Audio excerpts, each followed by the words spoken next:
Welcome to Burning Bright, a weekly podcast presenting poetry and prose from Passenger. On this edition, some pieces appropriate to Valentine's Day. Diane Lacombe said that this next poem, quote, grew out of a memory of an exasperating sewing task which my father took over. He loved precision and made it work. I loved the dress and wore it with pleasure until my boyfriend ended its life and I became his wife. The Striped Dress. I'm 16, squatting on the floor with a dress pattern. The diagonal stripes won't match. My father takes it from me, measures and calculates and cuts, goes into the kitchen, spreads steak tartare on crackers. Miraculously, the stripes match. I sew, turn around and round in the mirror as he watches, the vibrant stripes spinning dizzily. Giddy with pleasure at how beautiful I am, I hear the honk of my boyfriend's convertible. We soar through the streets, the wind blowing my hair and my skirts. He is tossing firecrackers over my head. One lands in my lap, blowing a hole in my beautiful dress. I marry him anyway. The Striped Dress, Diane Lacombe, from Passenger's 2013 Poetry Contest issue. Next, Sherman Pearl's poem Dance of the Ages, also from Passenger's 2013 Poetry Contest. Each step carries you back a few years. Keep dancing. Swirl those hips. Roll your shoulders till time forgets how to hobble you.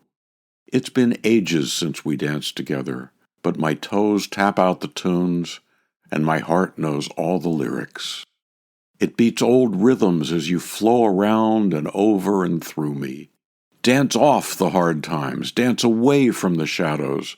I've always been clumsy with graceful things, but if you crook a beckoning finger and open your arms, I will dance with you. Sherman Pearl's poem, Dance of the Ages. After her divorce, Nancy Davidoff Kelton spent quite a while looking for a long-term relationship. That's the subject of her book, Finding Mr. Rightstein. But it finally worked out. Here are some excerpts. When I appeared, he was talking with my doorman, and he didn't seem to want to stop. The spark that had been in his eyes in his photo was missing. So was he. Obviously, my looks disappointed him. Walking down 6th Avenue, he hardly spoke. I filled the space with questions, creepy ones, about his health and the health of his parents, whether they had cancer or problems with their hearts, and if he ever had a colonoscopy. He hadn't. I had had a colonoscopy the week before and began describing the prep. Then, sounding like Annie Hall in the terrace scene, I stopped. Forgive my taking a medical history. I'm nervous, not insane. I'm nervous too, he said. Unlike you, I become mute.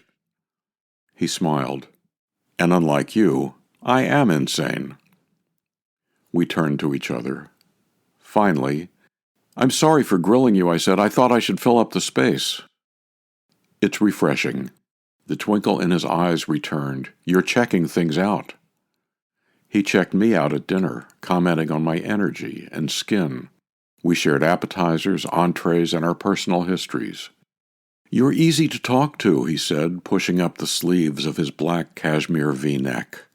My heart did that little flutter thing. And you have sexy arms. I didn't want the evening to end. I did not want to part. I invited him to the top floor of Kimmel Hall, an NYU building right on Washington Square, with spectacular views. Standing beside him, taking in the scenery was perfect. Exciting and comfortable at the same time. He put his hand on my shoulder. Easy. Great. On Saturday afternoon, I called Louise. I had a date with someone new last night. I want to marry him. A pause, then, maybe wait to tell him, she said. When's your next date? I don't know. He didn't say anything about getting together again. What if he doesn't call? I guess you won't be able to marry him. He called an hour later. We had a second dinner the following week at 5 Points, a lovely East Village restaurant.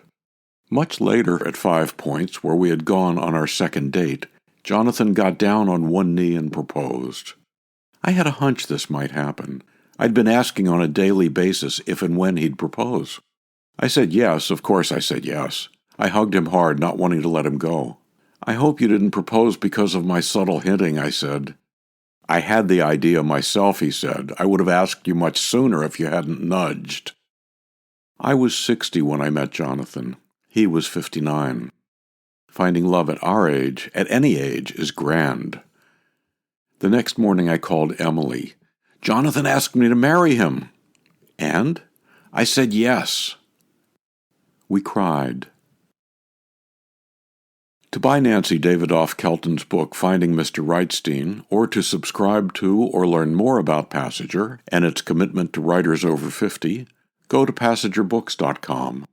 You can download Burning Bright from Spotify, Apple and Google Podcasts, and various other podcast apps. For Kendra, Mary, Christine, Roseanne, and the rest of the Passenger staff, I'm John Shore.